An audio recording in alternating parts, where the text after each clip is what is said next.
Ave Maria, cheia de graça, o Senhor é convosco. Bendita sois vós entre as mulheres, e bendito é o fruto do vosso ventre, Jesus. Santa Maria, Mãe de Deus, rogai por nós, os pecadores, agora e na hora de nossa morte. Amém. Nossa Senhora de Pentecostes, rogai por nós. Olá, meu irmão, minha irmã, a paz de Jesus. Nós estamos aqui nesse momento para trazer a você a palavra de Deus, a pregação da palavra. E nós vamos trabalhar o tema batismo no Espírito Santo e aliança com Deus. Quero pegar um trecho aqui da palavra de Deus que nos remete a esse tema para servir de motivação para esse momento que iremos vivenciar. Está no livro dos Atos dos Apóstolos, capítulo 16, versículo 25 a seguir. Pela meia-noite, Paulo e Silas rezavam e cantavam um hino a Deus, e os prisioneiros os escutavam. Subitamente, sentiu-se um terremoto tão grande que se abalaram até os fundamentos do cárcere. Abriram-se logo todas as portas e soltaram-se as algemas de todos. Acordou o carcereiro e, vendo aberto as portas do cárcere, supôs que os presos haviam fugido. Tirou da espada e queria matar-se. Mas Paulo bradou em alta voz: não te faças nenhum mal, pois estamos todos aqui.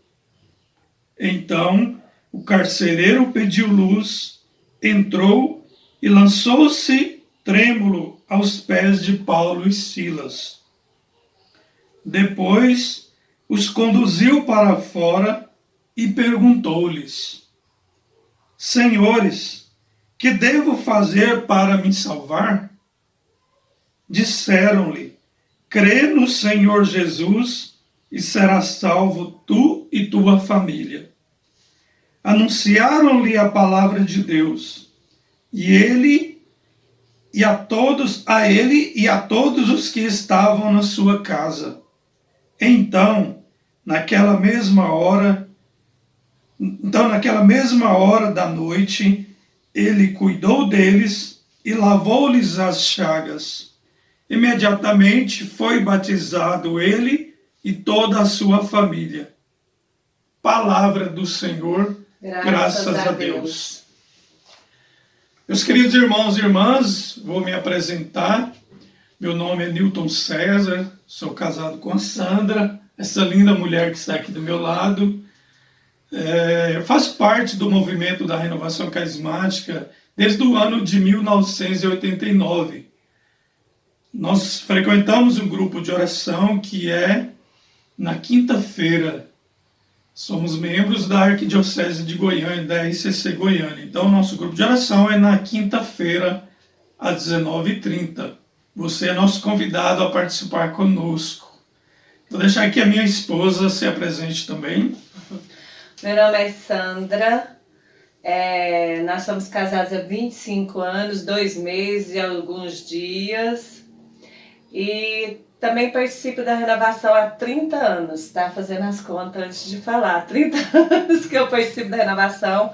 Conheci a renovação carismática através desse homem aqui, de Deus, né? Há 30 anos atrás, e faço parte do núcleo, né? Do Ministério para as Famílias do Estado, né, de Goiás, e núcleo do Ministério para as Crianças. Então, meu chamado para Ministérios para as Crianças também, sou coordenadora da região Corinto, para o Ministério para as Crianças. Nós temos 4 filhos, né, e 3 conosco, graças a Deus. Nós temos a família, nós somos 5 pessoas. Amém. Amém. Como ela disse, nós fazemos parte do núcleo estadual do Ministério para as Famílias, né, de evangelização para as famílias. E Como eu falei aqui do tema, nós vamos tratar do batismo no Espírito Santo e aliança com Deus. Eu vou trazer aqui alguns itens para essa pregação. Nós vamos falar aqui as características ou frutos do genuíno batismo no Espírito Santo na vida de uma pessoa. Também vamos falar do batismo no Espírito Santo, o que ele nos condiciona, que o batismo no Espírito Santo nos condiciona como a obra de Deus. E um terceiro tópico aqui é renovar nossa aliança com o projeto de Deus. Então nós vamos discorrer sobre esses assuntos. As características ou frutos que o Espírito Santo traz numa pessoa que vive o genuíno batismo no Espírito seria, porventura, orar em línguas? Fazer prodígios e milagres? Será que é isso? Orar em línguas é uma característica de alguém que foi batizado no Espírito Santo? Realizar prodígios, milagres, curas? Incessante busca de santidade. Será que é isso também? Eu diria que todas fazem parte dos frutos ou características de uma pessoa que foi batizada no Espírito Santo. Mas de modo especial, é uma pessoa que busca uma incessante vida de santidade. Uma pessoa que foi batizada no Espírito Santo é alguém que traz no seu coração um profundo ardor pela vida de santidade. De modo especial, essa santidade vivenciada no seu dia a dia. E quero aqui trazer essa busca de santidade no âmbito da família, na dimensão familiar. Deus nos chama a vivenciar o batismo no Espírito Santo na vida familiar, na vivência familiar. A buscar essa santidade que está em Deus, buscar ela para a nossa vida, convivendo como família. O Senhor nos deu uma família e quer que nós a santifiquemos.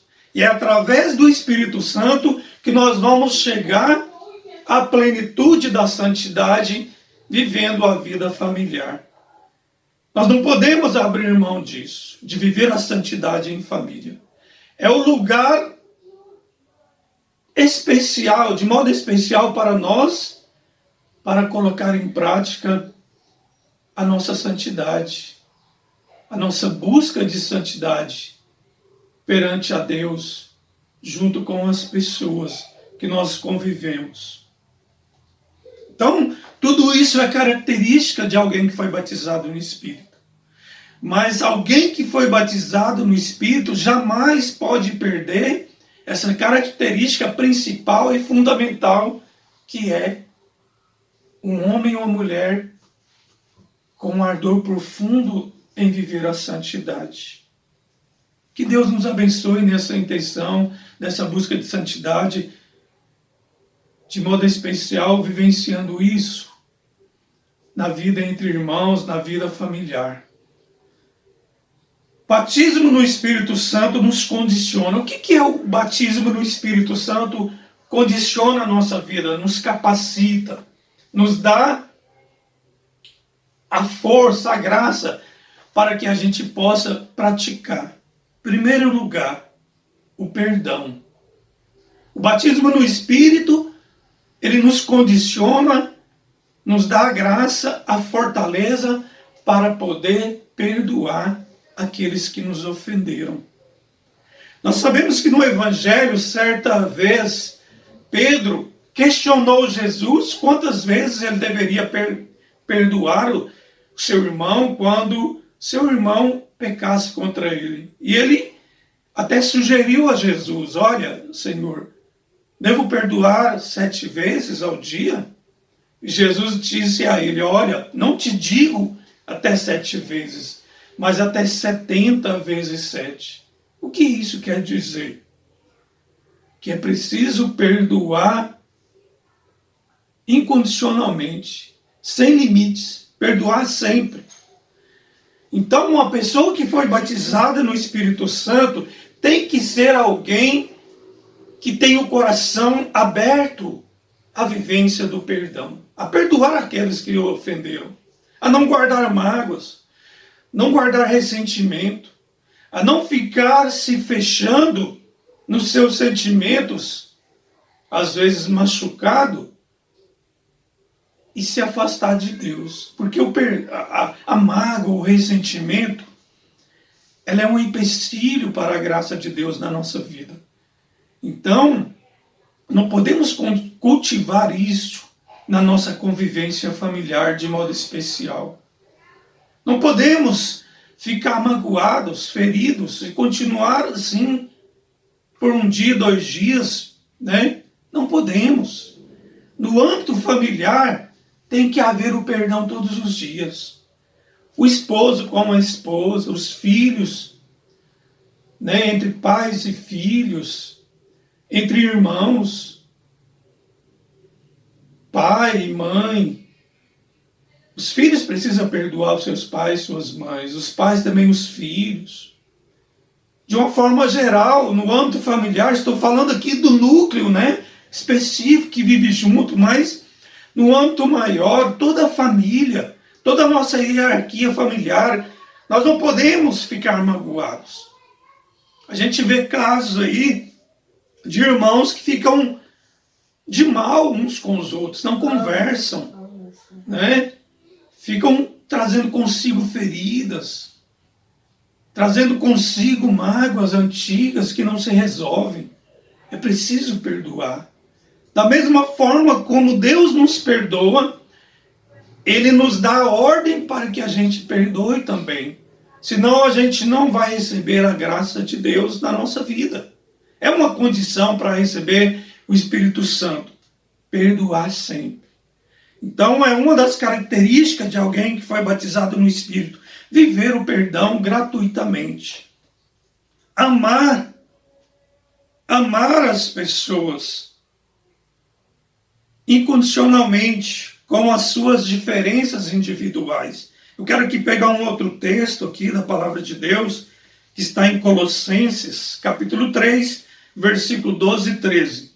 A palavra de Deus diz o seguinte: portanto, como eleitos de Deus, santos e queridos, revesti-vos de entranhada misericórdia, de bondade, humildade, doçura, paciência. Suportai-vos uns aos outros e perdoai-vos mutuamente, toda vez que tiverdes queixa contra outrem. Como o Senhor vos perdoou, assim também perdoai também vós. Palavra do Senhor, graças a Deus. Então o Senhor fala que, da mesma forma como Ele nos perdoa, nós devemos perdoar. Deus nos perdoa incondicionalmente. Perdoa liberadamente. Deus dá o perdão liberadamente. Da mesma forma, Deus também não permite que a gente guarde mágoa ou rancor de alguém. E que a gente possa suportar uns aos outros na convivência fraterna. Sermos dóceis, pacientes. Sermos pessoas que sabe conviver com a dificuldade do próximo. Nós não podemos ficar cobrando das pessoas que elas sejam como a gente gostaria que fossem. Não, elas nunca vão ser aquilo que a gente quer. Mas nós devemos acolher a cada um com as suas limitações e fraquezas. Nós devemos ser o suporte para cada pessoa, de modo especial para cada ente querido da nossa família. Cada um tem o seu ponto fraco, cada um carrega consigo fraquezas. Nós vivemos aqui nessa terra como pessoas humanas que somos, suscetíveis a erros, a fraquezas. E a gente precisa ser o suporte para cada uma das pessoas. Isso é suportar os uns aos outros mutuamente no temor do Senhor, com brandura, com paciência, com misericórdia. E é isso que Deus quer de nós. Amar a cada um, acolhendo as suas diferenças, as suas limitações, as suas fraquezas.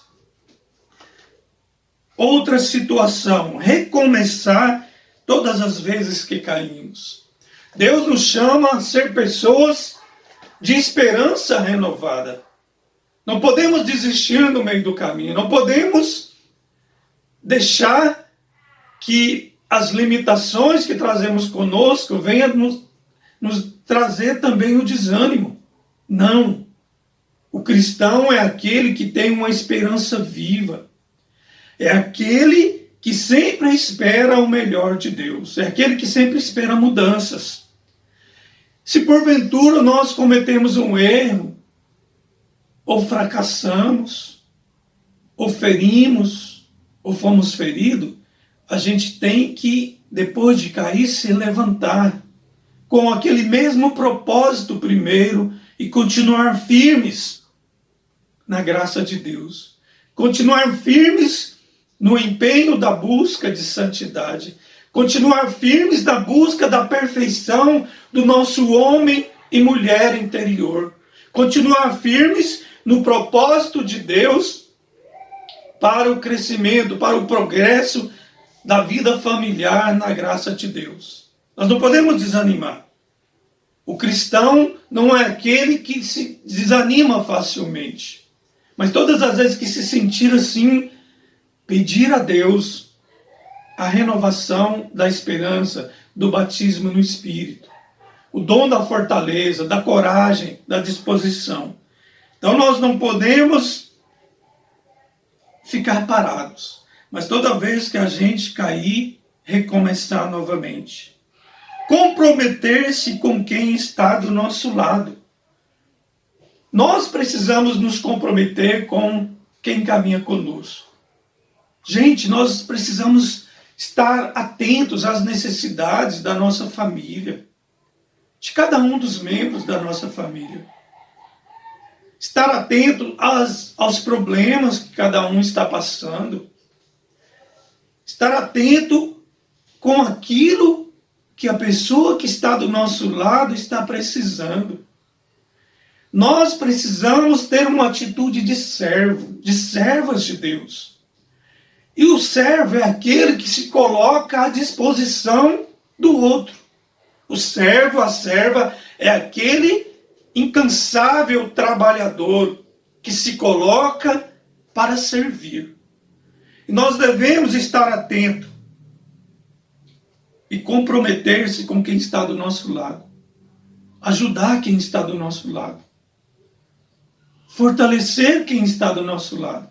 Quantas vezes alguma pessoa da nossa família, da nossa convivência, por estar caminhando às vezes em caminhos tortuosos, estar nos vícios, na bebida, pessoas às vezes em situação de pecado, muitas vezes nós desanimamos daquela pessoa, muitas vezes nós queremos largar para lá, nós queremos abrir mão daquela pessoa, nós queremos desistir daquela pessoa. Não, nós devemos lutar por ela, nós devemos servir aquela pessoa, nós devemos orar por ela, nós devemos ajudá-la no seu ponto fraco. Nós não podemos ver as pessoas sendo escravizadas e achar que está bom daquele jeito, que pode continuar assim. Não, isso é uma forma egoísta de pensar. Nós devemos nos comprometer com quem está do nosso lado. Devemos nos colocar à disposição para servi-lo, para ajudá-lo naquilo que ele precisar. Renovar nossa aliança com o projeto de Deus. Nós precisamos renovar a nossa aliança com o projeto de Deus. Qual é o projeto de Deus para a sua família? Qual é, meu irmão, minha irmã? Qual é o plano de Deus O que Deus quer para a sua família? Eu posso dizer a você com toda a convicção, Deus quer para você uma família santa. E você deve fazer uma avaliação de como está a sua família hoje. E colocar em prática esse projeto, buscar com todas as suas forças, projetar realmente a santidade dentro da sua casa. Se isso hoje não é uma realidade ainda, não sei qual é o grau que você alcançou na busca de santidade para a sua família, mas se isso não é uma realidade hoje, você precisa traçar metas, projetos, planos para que a sua família alcance a santidade. Não só você, mas que toda a sua família seja alcançada por Deus. O primeiro texto aqui que nós lemos como motivação para essa pregação foi exatamente de Paulo e Silas. Por eles serem pessoas comprometidas com o projeto de Deus, Deus realizou milagres e prodígios pelas suas mãos. E naquela feita, eles fizeram a questão de ir até na casa daquele carcereiro para levar a palavra de Deus, a santidade, a vida nova àquela família. Então Paulo e Silas não abriram mão daquela família. Tanto é que aquele homem também, após ver o prodígio que Deus havia realizado ali naquele cárcere, na vida daqueles prisioneiros, ele pediu que eles fossem à sua casa, para que a sua família também experimentassem o poder de Deus, a graça de Deus, para que a sua família também fosse batizada. Nós precisamos também assumir o projeto de Deus, a vontade de Deus para a nossa família e não desistir desse projeto. Precisamos lutar por ele. Não existe amor sem sacrifício. Não existe.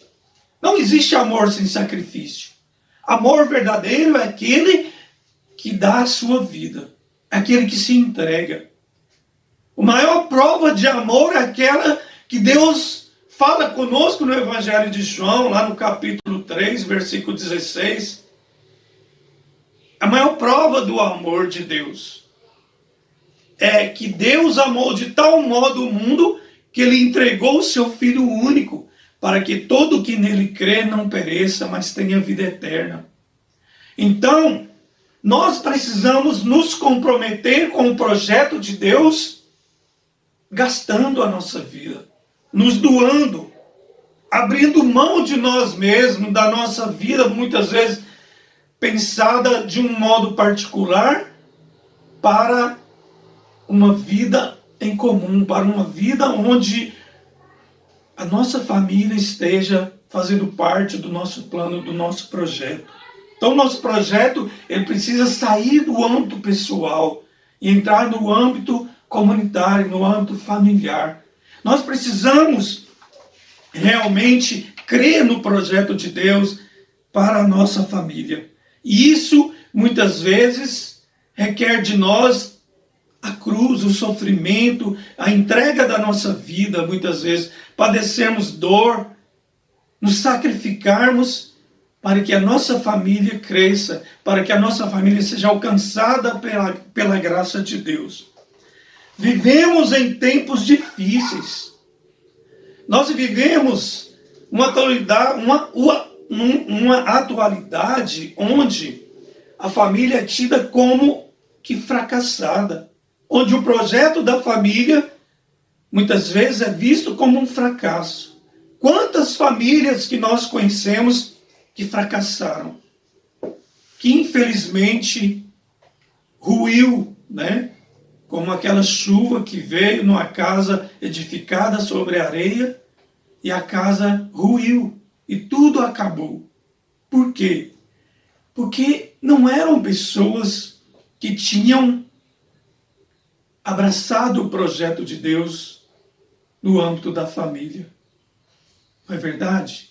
Então nós precisamos ser aquelas pessoas que mostram o contrário, que mostram uma realidade nova, que mostram uma realidade que a família é uma bênção, e que o melhor está na família, que Deus escolheu um projeto maravilhoso para a família, que Deus escolheu criar pessoas motivadas, pessoas felizes, pessoas alegres, para conviverem dentro de um projeto familiar. Deus escolheu a família para ser uma bênção, e nós não podemos pensar diferente ou acreditar diferente, porque o projeto de Deus é maior do que o nosso. Então nós precisamos colocar em prática esse projeto de uma família abençoada, de uma família que é um lugar de bênçãos, lugar onde se experimenta a graça, lugar de crescimento como pessoas humanas entre si, nos relacionamentos humanos, lugar de crescimento espiritual, onde pessoas buscam a santidade, lugar onde se colhem frutos de uma convivência que faz pessoas, homens e mulheres, maduros na fé e na convivência como seres humanos. Nós precisamos tomar posse dessa graça, mostrar que a família não é um fracasso, mas que a família é um projeto maravilhoso, lindo de Deus.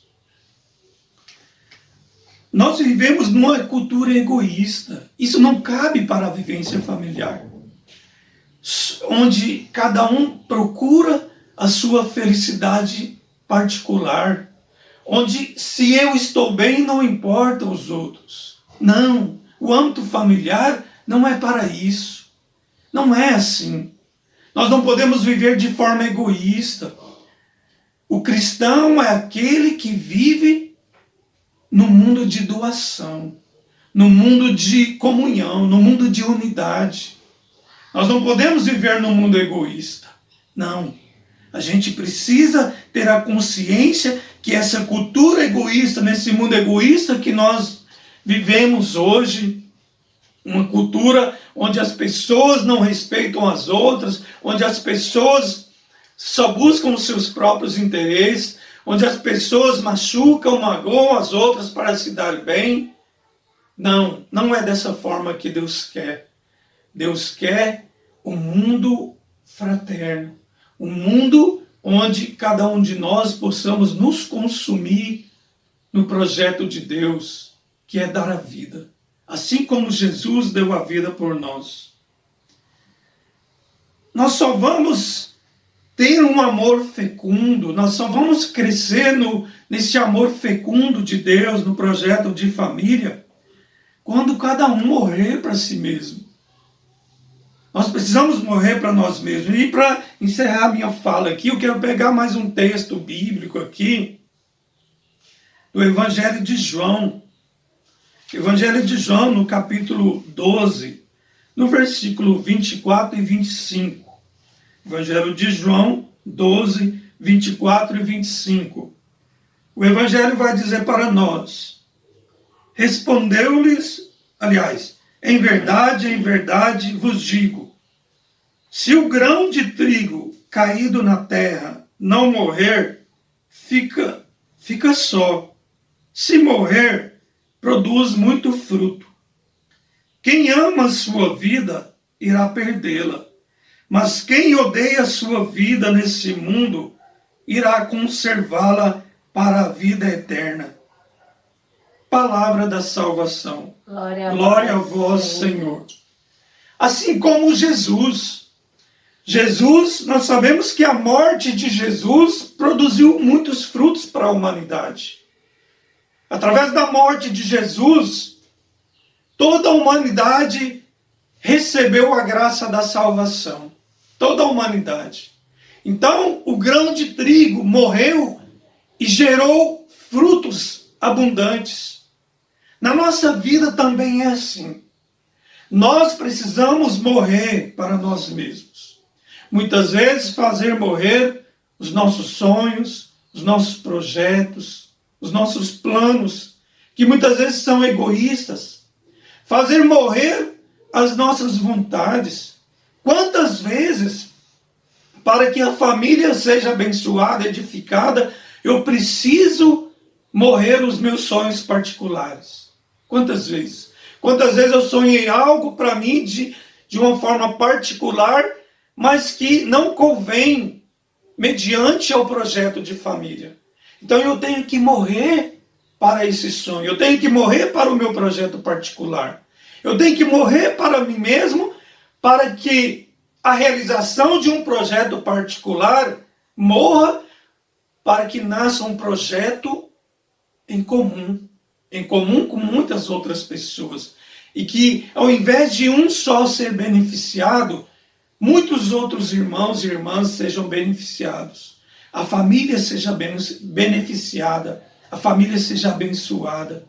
Então nós precisamos, assim como Jesus, morrer. O homem velho que está em mim, o homem egoísta que está em mim, a mulher velha egoísta que está em mim, precisa morrer para que nasça um novo homem, uma nova mulher, que pense num bem maior, que pense em algo em comum, que pense num projeto de salvação, não somente particular, mas um projeto de salvação comunitário. É isso que Deus quer para nós, meus irmãos e irmãs. Assim como família, como um projeto de Deus maravilhoso. Deus escolheu o núcleo familiar para ser um lugar de formação, de crescimento, de amadurecimento. Isso tem que ser uma realidade palpável. E depende de mim, de você assumir esse projeto. Eu vou passar agora para minha esposa e ela também vai partilhar um pouquinho e aí a gente vai rezar para encerrar esse momento de graça que Deus preparou para nós aqui com vocês. Amém.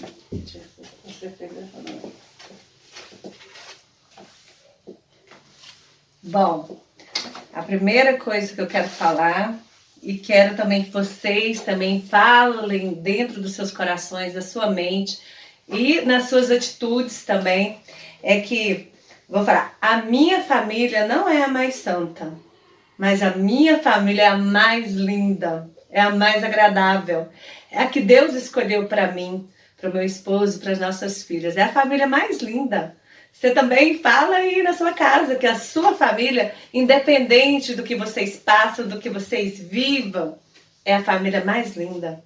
É o projeto mais lindo de Deus, é a sua família. É a minha família, o projeto mais lindo de Deus. As minhas filhas, meu esposo, o nosso casamento, a nossa família é o projeto mais lindo de Deus dentro aqui da nossa casa.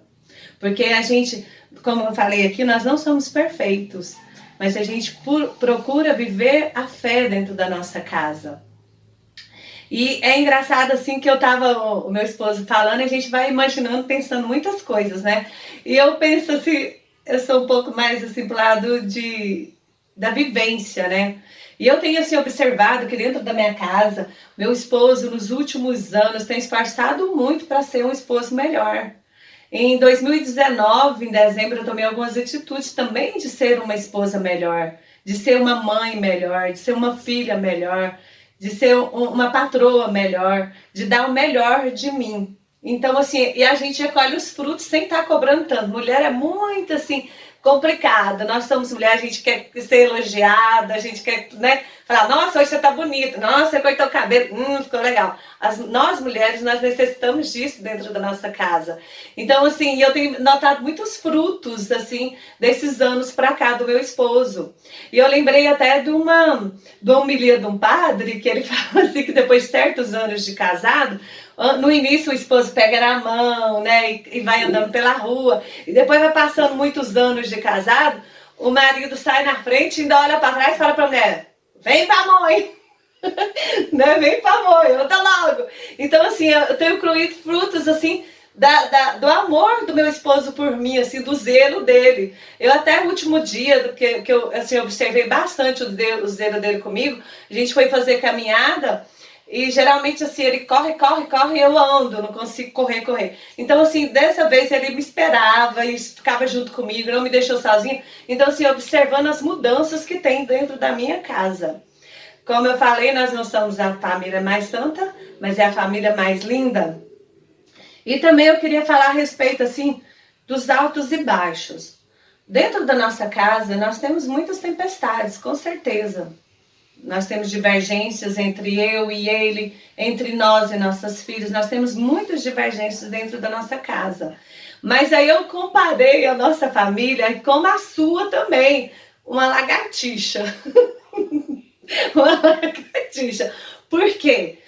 Todo mundo conhece lagartixa, tem aquelas brancas de parede, tem aquelas que ficam na parede do quintal, que é calango, que fala calango também, que eu não acho que é lagartixa a mesma coisa, só muda o tamanho e a cor. A gente é como as lagartixas, a gente passa por altos e baixos, tempestades grandes dentro da nossa casa, e às vezes a gente pensa que a gente afogou, que não vai dar mais, que tá difícil, e é igual essas lagartixas, muitas vezes o rabinho delas é cortado, e aquele rabinho, né, fica mexendo sozinho, sem vida, e o outro cresce novamente. Eu penso assim que nossa família tem que ser assim como essas lagartixas mesmo. Que o batismo no Espírito Santo vem na nossa casa, na nossa família, e faz esse rabinho crescer de novo. É o quê? É o perdão que meu esposo falou tantas e tantas vezes. É o perdão dentro da nossa casa. Né? Onde se ama mais, se perdoa mais. Não é verdade? É 70 vezes 7, eu acho que já chega até mais do que isso dentro das nossas casas. É onde mais se deve perdoar. E eu queria deixar uma dica aqui também a respeito, assim, sobre o perdão. O demônio, ele é perdedor. Não pense que demônio é vencedor, que ele ganha. Nunca. Porque Jesus já venceu o demônio na cruz. Então, assim, os pecados que vêm muitos pecados mesmo para destruir a família. Eu falo que a família, sempre falo aqui na minha casa, falo para meus familiares que a família é a base. Então, o demônio quer destruir essa base para que não tenha base e que as paredes vão cair. Porque se não tem um alicerce bem feito, né, a base bem feita, quando vai erguer as paredes não vão suportar. Então, assim, o demônio, ele é perdedor. As dificuldades vêm, os erros vêm, nós cometemos muitos erros, nós temos que saber que o demônio, ele é um perdedor e ele é louco para destruir as famílias. Eu penso assim também que o demônio é igual um cão, um cachorro preso, que ele late, rosna, querendo pegar as famílias, querendo destruir as famílias, querendo destruir os casamentos, destruir a unidade dentro de casa com os filhos. Então é igualzinho um cachorro, mas ele está amarrado. Ele só vai pegar a nossa família se você chegar lá perto dele. Ele só vai te morder, ele só vai te pegar se você chegar perto dele. Um cachorro amarrado, ele não vai sair, ele está preso, ele não vai sair para te agarrar, para te morder, não vai. Mas, então, assim, é igual o demônio também, ele não vai nos atacar se a gente estiver em oração, se a gente estiver em penitência, se a gente estiver em unidade, saber que o Senhor, ele é o Senhor da nossa casa, ele é o Senhor da nossa família. É ele que resgata a nossa casa, resgata a nossa família, então é ele que nos protege. O demônio pode latir muito, pode rosnar muito, mas se a gente tem oração, ele não vai chegar até nós. E eu queria, assim, só para terminar, né, porque o tempo já está corrido, é que, querido Papa Francisco, esse livro aqui é as cartas que as crianças escrevem para o Papa Francisco. E ele dá o retorno. Esse aqui é o retorno do Papa Francisco, as cartinhas das crianças. E olha tudo que é interessante para nós como famílias. Olha só, é escrito, né, pelo Papa Francisco, das editoras Loyola. Eu vou ler só 2 que eu escolhi aqui, que o retrata a nossa família, que nós temos que ser como as crianças. O nome dele é Rian, ele é do Canadá. Ele tem apenas 8 anos. Olha a pergunta que ele fez para o Papa Francisco. O que Deus fazia antes de criar o mundo? Olha as palavras sábias do Papa Francisco respondendo a essa criança, né? Ele falou assim, há beleza na criação. E há também infinitas e eternas ternura e misericórdia de Deus. Deus começou a fazer algo quando criou o mundo. Mas se eu lhe dissesse que ele não estava fazendo nada antes de criar o mundo, eu estaria errado. Na verdade, ele também criou o tempo, ou seja, o antes e o depois. Deixa eu ver aqui. Pense assim antes de criar qualquer coisa. Deus amou. É isto que ele estava fazendo. Ele estava amando. Então, quando Deus começou a fazer o mundo, ele estava simplesmente expressando seu amor, amando. Então, quando Deus começou a família, ele estava simplesmente amando. Ele depositou o maior amor na família. Por isso que Jesus nasceu no berço, né, de uma família, porque Deus escolheu. E o último aqui é do Joseph, da Joseph. Ela é do Reino Unido, ela tem 8 anos também. Ela perguntou assim para o Papa: qual é o lugar preferido para rezar e por quê? E o Papa respondeu: gosto de rezar em qualquer lugar. Rezo até mesmo em escritório ou em minha poltrona na sala. Muitas vezes à noite estou cansado e não desço até a capela. Então, rezo no meu quarto mesmo. Mas me agrada muito estar na igreja diante do Santíssimo Sacramento, fazendo isso. Gosto muito de ir até lá e ficar em silêncio diante de Deus. Mas também posso rezar caminhando ou até mesmo quando vou ao dentista. Encontro Deus em todas as coisas. São palavras muito sábias. Deus, ele se faz presente em todos os lugares. Então, às vezes, você fala, mas eu não estou com tempo de rezar dentro da minha casa. Reza no pensamento, no serviço, onde quer, no ônibus, em casa, no carro. Dá para rezar, dá para pedir a Deus, dá para rogar a Deus por cada um de nós. E, terminando aqui, eu quero deixar só uma mensagem para cada um de nós, né, nessa noite. Uma família unida, guiada por Deus, é uma grande bênção. Então, declara na sua casa que a sua família é uma bênção. Que nós fomos escolhidos por Deus dentro da nossa casa. A família é a base de tudo. Então, começa aqui, ó, é no esposo, é na esposa. É nos testemunhos que a gente dá. É na vida que a gente vive. É no amor que a gente transmite um pelo outro, os filhos vão acolher. Nós temos que ser o exemplo mesmo da família santa aqui na terra. E Deus me escolheu, Deus escolheu meu esposo, Deus te escolheu aí na sua casa. Declara, a sua família não é a mais santa, mas é a mais linda. Amém? Amém. Então, para a gente verdadeiramente acolher o projeto de Deus como família, nós precisamos da graça de Deus, do batismo no Espírito Santo. Sim. Só Ele vai nos dar essa condição. Então nós precisamos todos os dias pedir essa graça, pedir ao Senhor que renova na nossa família o batismo no Espírito. Sim. Nós somos o fruto do batismo no Espírito Santo. Nós já temos 25 anos de caminhada como vida familiar. E parece que nós estamos aprendendo as primeiras coisas agora. Porque o Espírito de Deus é que nos condiciona, que nos ensina todas as coisas. Por isso, meu irmão, minha irmã, quero convidar você a orar, a entregar o seu coração a Deus, a sua família a Deus, nesse momento. Vamos orar então. Sim, Senhor, nosso Deus, nós queremos nesse momento apresentar ao Senhor, meu Deus, a nossa família. Apresento a família de cada irmão, cada irmã que nos acompanha nesse momento.